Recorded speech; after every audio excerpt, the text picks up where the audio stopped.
Muhoozi asanyuse nnyo era ne yeebaza Jat okukuba abawagizi ba Nuupu.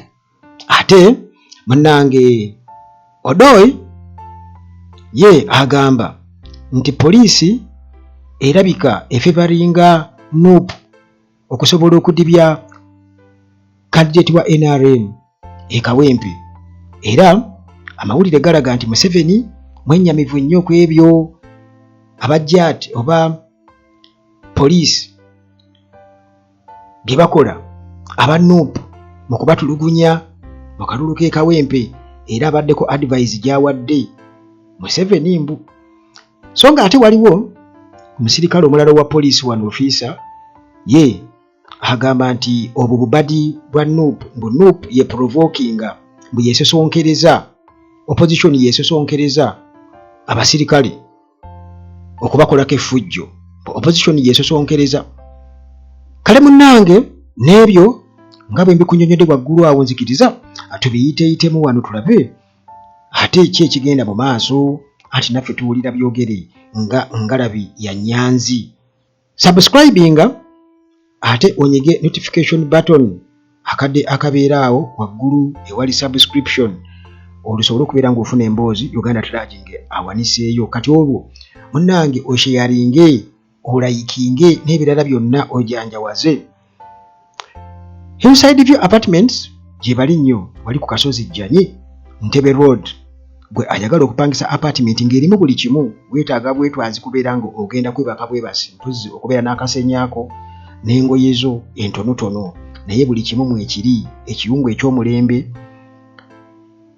eddiiro ery'omulembe lirimu buli kimu, TV gali kwoleka, music system ey'akabi, okukozesa n'ebisenge munnange ebiyoyote obulungi ennyo ebisulwamu ebisukka mu kimu. Ate amasannyalaze tegavaako, wifi ya bwereere, security egguluggulu, omulirwano malidaadi yekka. Awo ku Kasozi Ejjanyi ku kyaki w'osanga Hillside View Apartments ezitemagana nga omuntu. Ekyenjawulo ekiriwo gwe kasito bookinga, naddala mwe abali wabweru w'eggwanga, kasito bookinga munnange emmotoka ejja kubaawo ekunone ku airport ekutwale yugayuga ku Hillside View Apartments. Ate Timo Property Consultants Limited nabo gye bali nnyo ku nsonga z'okugula ettaka, ku nsonga z'okugoba ku byapa n'ebirala. Gwe genda ku TikTok oteekemu Timo Property Consultants Limited oba essimu zaabwe weeziri awo osobola okubakubirako. By the way, niba oyagala kwebuuza, just bwebuuza, tebalina ttima. Kubira omukulu Timo agenda kuba akunnyonnyola bulungi nnyo ky'oyagala okumanya ewatali yadde okukyajinga. Omusawo waali omukugu ate ali talented. Abasawo abakugu bangi naye omusawo ali talented, nga bonoga nti ono ye omusomesa baaba bw'aba asomesa nkwata era talina mwana gw'asomesa n'agwa. Kati eyo n'abasawo bwe batyo nga ye ali talented. Bwekasi omunyonyola obulwadde, guyinza okulowooza olina mulwadde n'akugamba toli mulwadde, sente zo ngenda kulya za bwereere, wabula kola bwoti ne bwoti. Ye musawo ali talented, kitegeeza kimuli musaayi. Kakati wano ku Uganda Traging waali ennamba zange weeziri awo, emu esembyayo 7 endala esembyayo 15. Ate abaagala okuyambako abasiibi nabo bakola kyamaanyi era mbaaniriza wano ku Uganda at Large, kubanga abasiibulukuka babeerawo mu mikwesese nga bulijjo mu kisiibo okukozesa munnange n'okubeera nti baba balina okuyambibwako abantu tebali bulungi yadde n'akamu. Kale era kozesa ennamba zezimu ezo osobola okusindika obuyambi bwo wano ku Uganda at Large, buno bulinga mu ngeri ya buyambi. Ate era still munnange okusinziira ku bintu nga bwe tubiraba, eggwanga lyaffe litaba kubeera nga lisabirwa ebyaddala, kubanga munnange bw'ofuna CDF Chief of Defence Forces nga Muhoozi, timutandika okubeera nga mugamba Mukama Katonda tamutusembereza nga bw'agamba mbu ayagala kusikira kitaawe, kubanga ono abantu abazze nga batulugunyizibwa babadde nga bamwogerako. Kakwenza yamwogerako, gurupu ye neemuwakanira ttiimu ye, ttiimu MK, naye kakati akyogera kaati ng'omusezi agula essowaani yitaba omusezi, kubanga omuntu kasita abeera nga asanyukira nnyo abafa nti ya ayagala musaayi nakuwadde kukumbuuzi nga gamba nti yakatta abantu 300 gyokka ayagala atte bangi okusinga ne ku anko we Kagame. Kakati munnange ku guno omulundi awaanye abajjaati era abapraisinze n'agamba bakoze omulimu gw'amaanyi nnyo mu by election campaigns ez'ekawempe era asanyuse buli lwalaba nga bakuba ng'aseka dde eri aseka. Kinzijukiza muzeeyi John Bikazoora bwe yatutegeeza nti bwe baali mu nsiko nga bakabatwalayo bagenze okujoyininga NRA kati basangayo abantu Museveni nga gyali n'abalala mikwano gye ne kati bo babagamba bambulimu engoye bagende babeevulunge mu bisooto ne babakuba kibooko ez'obwereere abo si nti balina kye bakoze nga Museveni bw'aseka nga bw'aseka anyumirwa. Kakati Muhoozi naye yembeera y'emu nti omuntu ono alabika yafa omutima era ebintu bingi nnyo ebiri ku sayidi eyo bingi nnyo ebiri ku sayidi nadde nkunyonyola mu mboozi yaffe eri yasoose ku bbaluwa y'obuzaale n'ebirala bye babadde boogerako kugamba nti ayinza okuba alina ekizibu ku mutima n'obwongo. Kyobula yagamba nti ayagala afuuke pulezidenti bwe kyekirabo kyagala okuwa nnyina naye bw'aba nnyina taliiwo n'afuuka pulezidenti mwenna ayinza okuba abalabanga abalina okugoberera. Kyobula nga ayagala atte abantu bangi nnyo yakatta 300 gyokka kimuluma alaba batono. Kakati munnange bw'atyo yasanyuse Muhoozi yasanyuse omulimu abajjaati gwe bakola amakula okuba bana opposition okutuuka okubamenya amagulu ne bakuba omuntu eriiso munnamawulire eriiso ne bakola ki. Kyokka ate Museveni n'alaga nti ye ate mbweri kyamuyisizza bubi nnyo Museveni. Kyokka tejjukira ono ye advisor we ku bikwekweto nakiri kikwekweto ekya jjaati. Jjukira kino ekitongole kya jjaati bakyegaana era Kolaije juzi ega takimanyi naye nga bwe naaba nfunye obudde ngenda kukuyitiramu jjaati yeeruwa era ejja etya okubeerawo yajja ddi okubeerawo nagikunyumizaako ko mu mboozi yange emu naye kati mwene emboozi kamala okubeera nga ate nkunyumiza Tanga Odoe byayogedde nga alaga nti abajjaati poliisi ne security agencies endala eziri mu campaign eza by election ey'ekawempe nti balabika bakolera opposition era bawagira opposition baagala kudibya NRA. Kakati munnange ono gwe twogerako Tanga Odoe Dr. Tanga Odoe ono nga ye chairman owa NRM Electoral Commission munnange agamba nti effujjo eririmu eryetobese mu by election bw'okulonda okwekawempe agamba nti okusinziira ku biriwo yalaba nti ebikolwa bya poliisi birabika bife balinga opposition era nti biteekwa okuba nga biri intentional bitya kwegamba byakigendererwa. Odoyi agamba nti nno poliisi ebigendererwa byayo nga byenkutegeezezza nti ng'amaze okubeera nga abitunuulira n'okubyekkaanya obulungi scenes ezibadde ekawempe era agamba nti ye bwe yabadde anyumyako n'emikwano gye nti ye kyalowooza nti poliisi bakampeiningira opposition era gyagamba nti ebikolwa bya poliisi bigendereddwamu kubeera nga bikosa candidate wa NRM okusinga okuleeta emirembe oba okukuuma emirembe ne order, peace and order. Kakati munnange Odoyi yayogedde ku General Museveni nti naye kennyini General Museveni ng'amaze okulaba ebyabadde ekawempe mbu kyamunyiizizza nnyo mbu n'awulira ekisa Museveni. Kakati munnange ono agamba nti Museveni yanyoleddwa nnyo olwa mistreatment eyatuusiddwa ku munnamawulire owa Top TV gwe bakubye eriiso bagamba erinza obutaddamu kulaba Mbukakati Museveni kyamulumye nnyo era ne yeebuuza lwaki omuntu yalibadde amolestinga munnamawulire ali ku duty. Odoyi yatubuulira naye mmwe bwe muba muwulira ebigambo ebyo mulowooza bya Museveni. Ebigambo ebyo Museveni bulijjo ayogera kukuba mbu bakukuba epaka you get subdued. Akozesa ekigambo ekyo bakukuba epaka wonoopondoka. Museveni bigambo bye yakozesanga mu lockdown wano. Mbakuba epaka bye banaakola ki? Kakati munnange bw'atyo ng'agaatuga nti Museveni yagambye nti ebintu ebyamulumye nnyo ebikolwa bya poliisi eri abantu mbu ababadde mu mirembe, abantu ababadde mu mirembe. Kati Tango Odoyi yayogera ebigambo ebyo era alipootinga directly Museveni bye yakoze ki, bye yayogedde.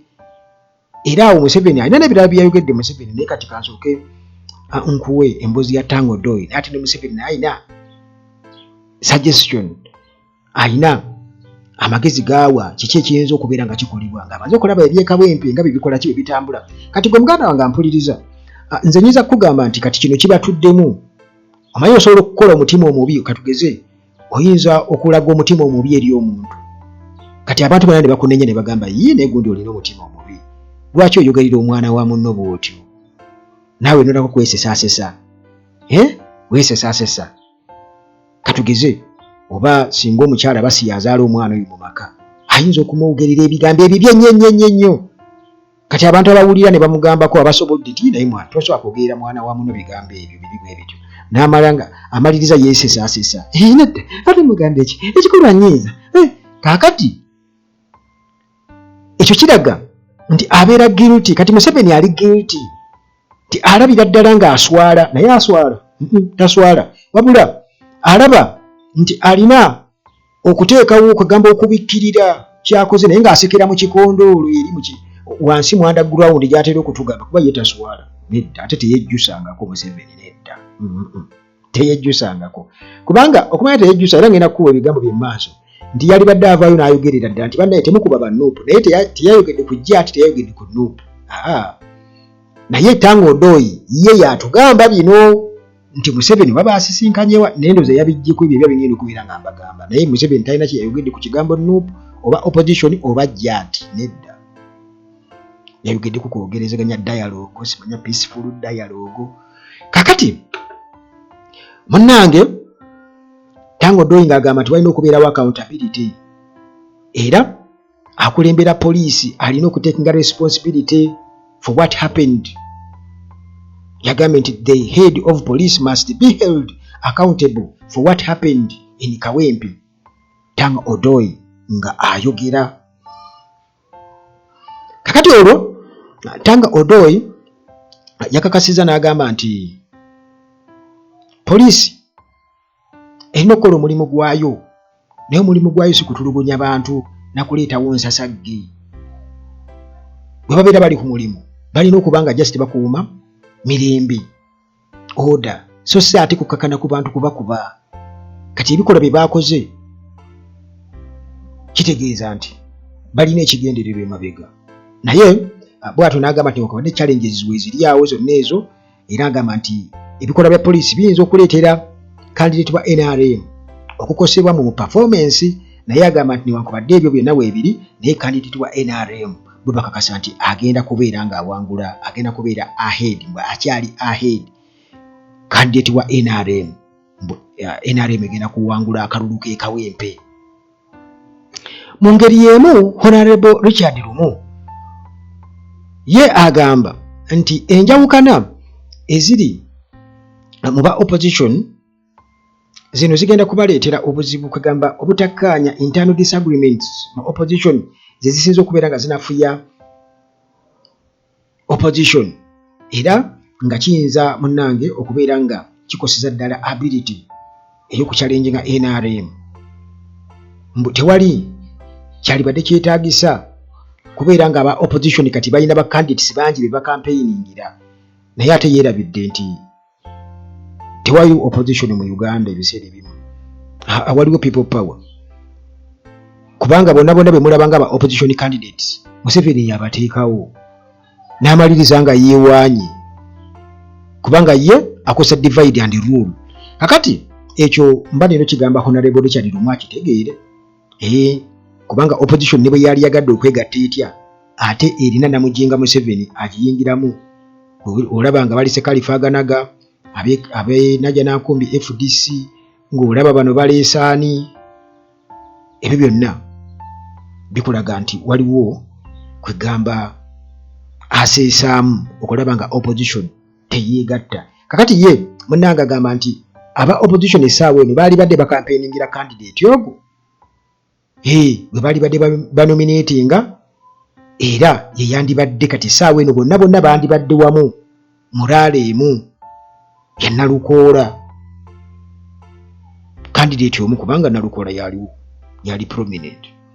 Tonza mugerageranya ku Kalifaaganaga, tonza mugerageranya ku balabale bonna bakakiiri, tekisoboka. Kakati munnange oyo ng'amaze okubeera ng'aw'endowooza ye ate wabaddewo endowooza ya General Museveni nga bwe nkutegeezezza nti ekintu kino kiine engeri gye kibatuddemu.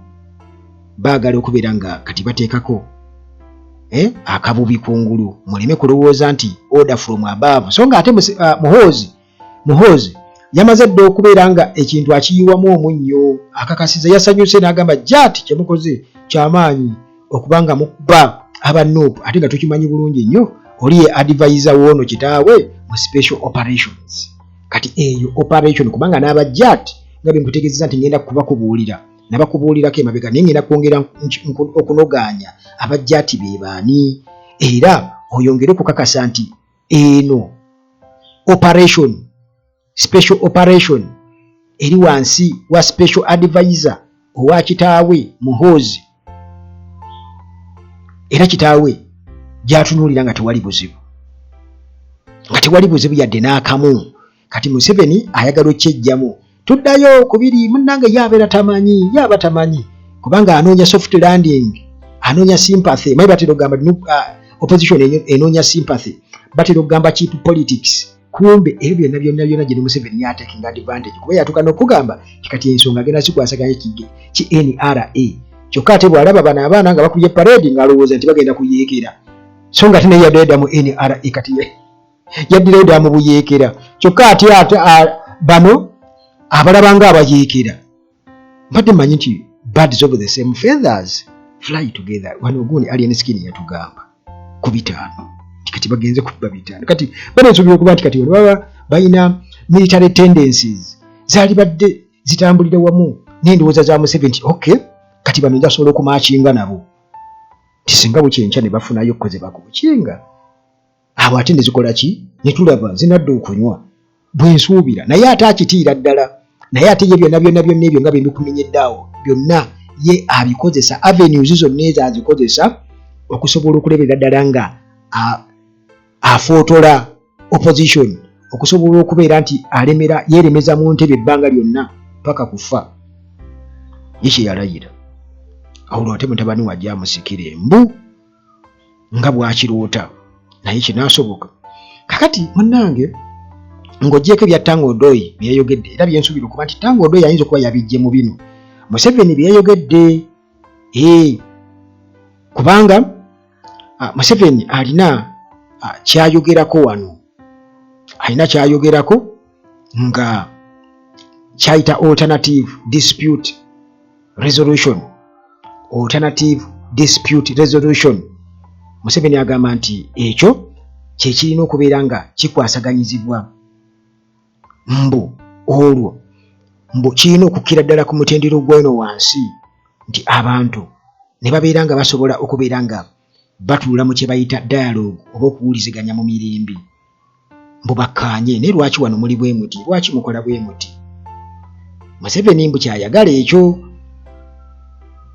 kyayagala kye kiba kibeerawo enjawukana mu byobufuzi zireme kumalwawo violently. Kati nga bwolaba jjati beegezako okukurakinga ekitaliiwo eteekawo ye kennyini ensasagge n'esosonkereza aba Nuupu nga Odoi yaga nti aba Nuupu be basosonkereza n'omukulu omu wa office wa police wengenda okubeera nga nkubulira ebigambo bye ng'agamba nti abanupu be basosonkereza mu buzannyo bwabwe. Kakati General Museveni ye agamba nti zonna grievances should be resolved peacefully through dialogue rather than through confrontations that often lead to violence. Bigambo bya Museveni. Kakati Olumbwa ayagala omupiira aguteke ku ttaka gupadde, alaba kati omupiira gupadde, ayagala mudde mu njogerezeganya.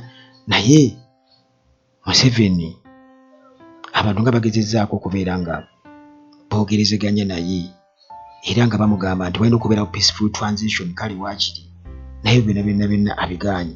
Kakati munnange eno gy'ayogerako erina okubeera ng'eteekebwamu amaanyi gy'ayita alternative dispute resolution oba ADR mu abbreviation. Yerina okubeera nga ekwasaganyizibwa ku grassroot era nti egenda kwensuwaringa justice. Justice should be served under this alternative dispute resolution. Era nga munnange eno yasuubira okubeera nti esobola okubeera effective, esobola okugonjoola buli kimu. Kakati newankubadde nga General Museveni nga bwe nkutegeezezza teyayogedde ku kigambo NUP oba abawagizi ba NUP, engeri gye bakoseddwamu abasirikale abajambula bajjaati. Okitegeera? Kati Tango Odoy andowooza oye oba yayogedde ne Museveni muntu ku muntu n'amubuulira, naye nga ye General Museveni obubaka bw'atadde eri abantu ye ayogedde ku ekyo alternative dispute resolution. Okitegeera? Through dialogue nga bayita mu nteesaganya, kwogerezeganya, kuwuliziganya nti kati NRM eri eno oba government officials oba police oba ki bawuliziganya n'abantu. Ekyo kyasooka ne kibeerawo. Mujjukire nga abajjaati bamaze okubeera nga bakuba Nalukoola ku nomination, waaliwo olukuŋŋaana olwakubibwa nga n'abakakiiko k'ebyokulonda gye bali wali e Kawempe, era Nalukoola n'ayogera ne boogera, enjuyi zonna zaaliwo, Bakalifa Nagambo n'abaaliwo n'abalala bonna baaliwo, bonna ba stakeholders baaliwo, naye poliisi yaliwo nga bamaze okubeera nga bawuliziganya. Ndowooza eyo ye example eya alternative dispute resolution nga mechanism nga Museveni bw'agamba, naye byagaana. Era bano abajambula mutabani we Muhoozi nga bwe yeewaanye nti asanyuse nnyo Jjaati okubeera nga ekubye aba opposition, ekubye aba NUP. In fact ye agamba NUP, Muhoozi ye ekimuli mu bwongo NUP. Okitegeera? Ate nga ye special advisor we ku special operations. Kiba kitegeeza nti ebyo byonna Museveni byayogera. Kati y'olwo ayagala kwejjayo yeeteeke eno mu ye munnanga abata amaanyi. Naye ng'olredde Muhoozi yamaze dde okuyiwa ekintu, era tukimanye bulungi nnyo nti Museveni alimba. Kakati oba oli awo nga bwe nkutegeezeza nti eno alternative dispute resolution mechanism yandibadde ebeera effective singa government genuinely commits to upholding human rights and allowing for political tolerance. Singa government ekola ekintu ekyo, eyo alternative dispute resolution yalibadde ekola nti mechanism yalibadde ekola ey'okuwuliziganya nga bwe kyali luli kutegeezezza poliisi ng'esinkanye Bannalukoola n'aba stakeholders bonna abalala abali involved mu by election eno ey'e Kawempe North. Naye ekizibu nti teri bosi beetegevu kubeera nga bateeka ekitiibwa mu ddembe ly'obuntu ekisooka, ate era tebali ready kuko existinga na political figures endala parties endala. NRM yeeraba yokka, kati tewaliwo tolerance, tewaliwo kulekera. Nga bw'onoogamba no mubaleke nabo bayitewo bagende bakole nga bwe baleka aba NRM nga bawerekera buwerekezi. Aba NUP balina kukubwa bukubwa, tewaliwo political tolerance yadde n'akamu. Kitegeeza nti kakati eno Museveni gy'ayogerako alternative dispute resolution mechanism tesobola kukola, kubanga ebintu ebyo bibiri, upholding human rights, commitment to upholding human rights and allowing for political tolerance. Simanyi banki statenze bulungi. Naye nga ekyo singa babeera bakitadde mu bwongo kisobola okubeera nga kikola. Kubanga eyo idea nnungi by the way. Idea nnungi. Kubanga esente za poliisi oba amagye n'ebitongole ebirala byonna security agencies okumpi n'abantu ne babeera nga balaba abajja ati najjako akakookolo n'amanya ono yabadde ayambadde akakookolo naye nga tagenda kumukuba. Era bali badde babawaana buwanyi nti abaana bambala obukookolo. Wabula waliwo abagambye nti abajja ati bayinza okuba balimu abasajja ba Alien Skin. Kuba Alien Skin wano mu nkuuka yagamba nti ate mu kalulu mu campaign kigenda kusukkamu. Mujjukire oba mwerabidde. Kakati munnange nga bekugenda nti eyo idea nnungi era yali badde ekola naye nga tetumaze ku addressinga root causes of state sponsored violence. Kubanga state yeteeka omuliro mu fujjo erikolebwa mu violence oyo yenna. Kakati awo muganda wange kiba kitegeeza nti it won't solve the crisis. Tekigenda kugasa eyo alternative dispute resolution mechanism. Tegenda kubaako kyekola. So nga yali badde idea nnungi. Alright, nga sinaba kubeera nga nkuyitiramu jati bebaani nga bwe nkutegeeza nakubuulira nabakunnyonnyolako waliwo emboozi eyogera ku bajjaati bakanywa musaayi abajjaati. Era ngenda kuba kunnyonnyola okwongera okubeera nga nkukakasa nti gavumenti oba bakulayije nga bwe bagezaako kubeera nga kankwese ekigambo okujoboja. Bagezaako kubeera nga bajoboja nga bagamba nti nno jaati tebagimanyi. Kino ekitongole kyabwe era muhoozi amaze okubeera nga asanyuka. Kati waliwo officer omu yagamba nti abantu bali surprised nnyo ku kiri Kawempe naye mbu opposition ebiseera ebisinga obungi mbu yekwasaganya violence eyo.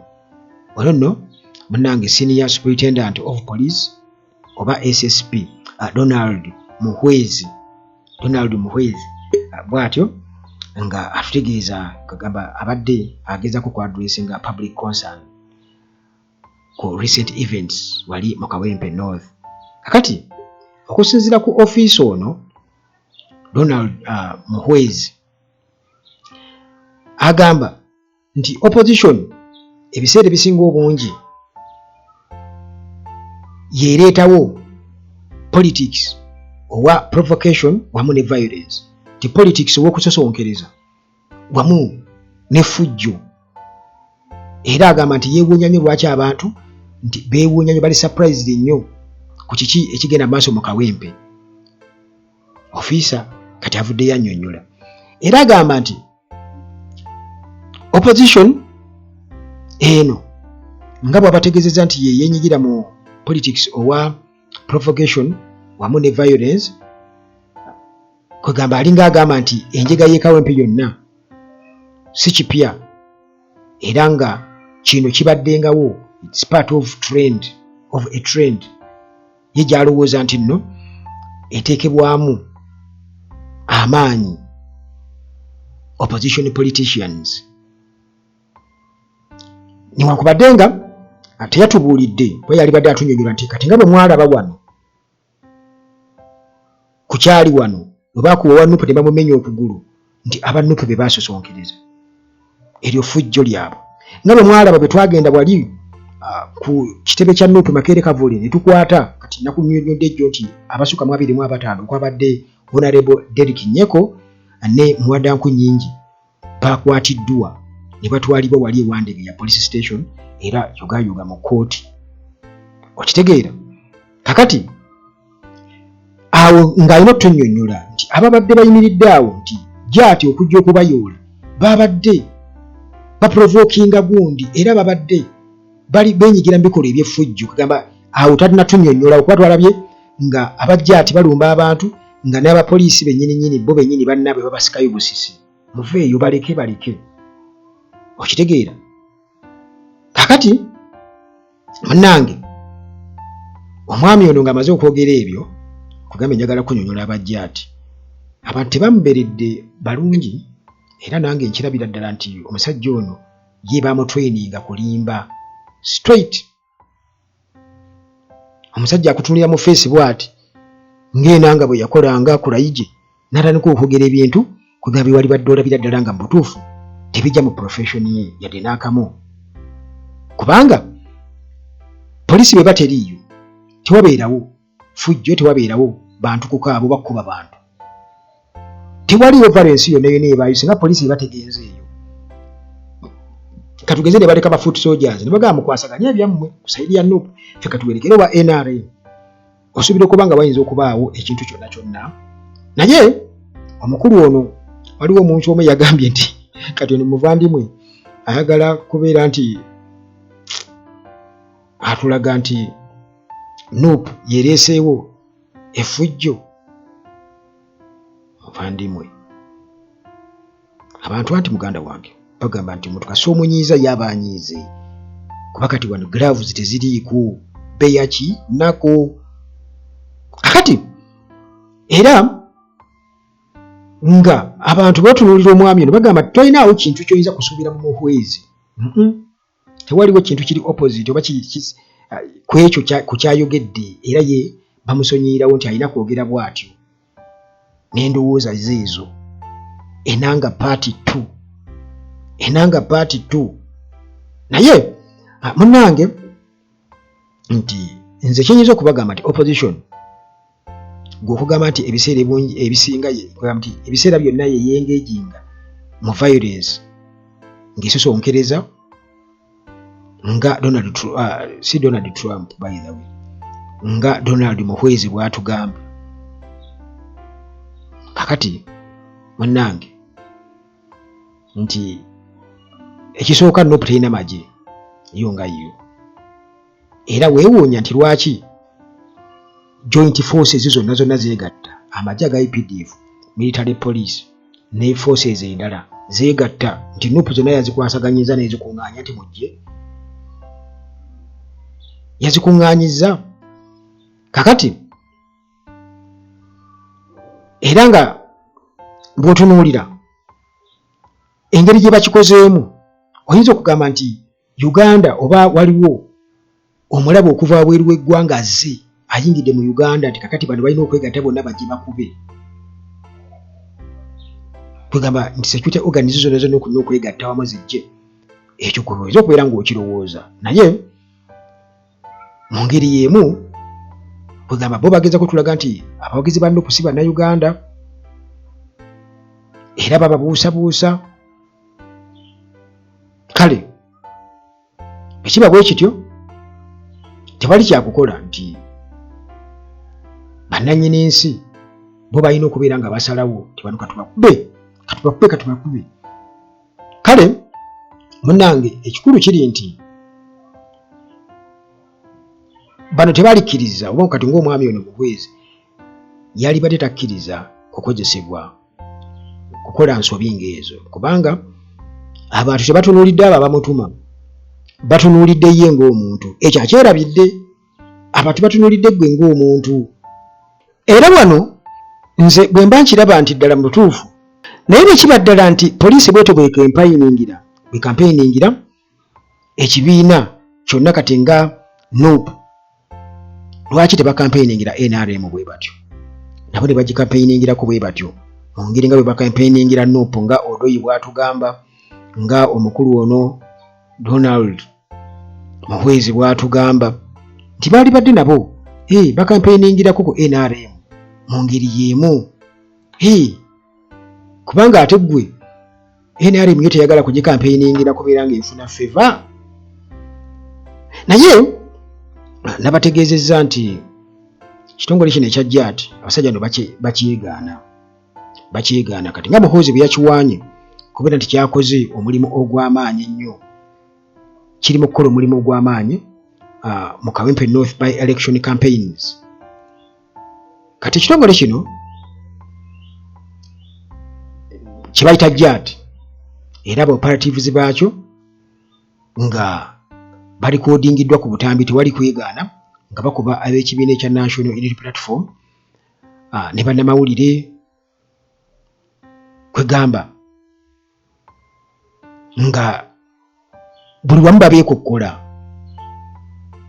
abantu nga beebuuza nti omugaso gwa jaati kweguliwa okusobola okubeera nga bakyatikuleetinga oba bakikwasaganya n'ebikolwa byabwe nga bwe babiraba mu kampeyini z'e Kawempe. Kati jaati eno mu bufunze kubanga tetwagala bajeegaane kati nkunnyonnyola jaati kyeki. Kati jaati eno baagitandikawo era nga eri wansi wa Anti-Terrorism Act 20 oba 2002 era jaati nga counter terrorism outfit je erirwanyisa abatujju era nga ba members ba jaati babajja mu security agencies eziwerako omuli Uganda Police Force, Uganda People's Defence Forces UPDF ne Special Forces Command SFC. Ejjeeryo erya jaati dirimu abakambwe okuva mu bitongole ebyo byonna security agencies ezo zonna babajja mu poliisi kasi bakulaba nti ono gundi ono tamala kulowooza kyebamugamba kyakola mu mutwale kati abo bajja mu poliisi ne babatwala bali Uganda People's Defence Forces nabo mulimu aba UPDF bebalaba nga mutuufu bano akumenya okugulu n'oyo mu mutwale kakati ne mu SFC bebafunamu bebalaba nti kitegeeza nti jaati ate yo ndala kitegeeza jaati ate yo ki ndala. Kakati eno mu kusooka basooka kugikola nga erina okubeera nga eyambako ku groups eziyinza okumerukawo kati nga Lord Resistance Army LRA eya Koni nayo ng'eriko ebibuuzo naye nga kino ekitongole kya jaati oba abasirikale bano aba jaati bali wansi wa Internal Security Organization ISO okukosa ne Chieftains of Military Intelligence CMI.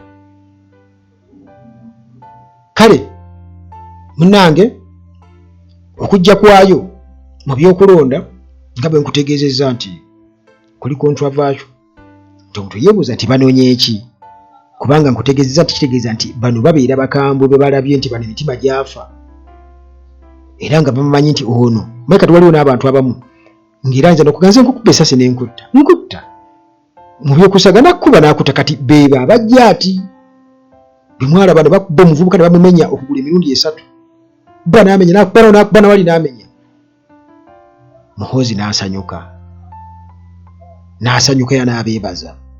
Kakati munnange twalabi wano Kampala Metropolitan Police Deputy Spokesperson Luke Owisigire yatunnyonnyodde nti abajjaati bano okwetaba mu campaign ez'e Kawempe balina kakasa nti bino byonna mbu bitambula mu ngeri ey'emirembe peaceful elections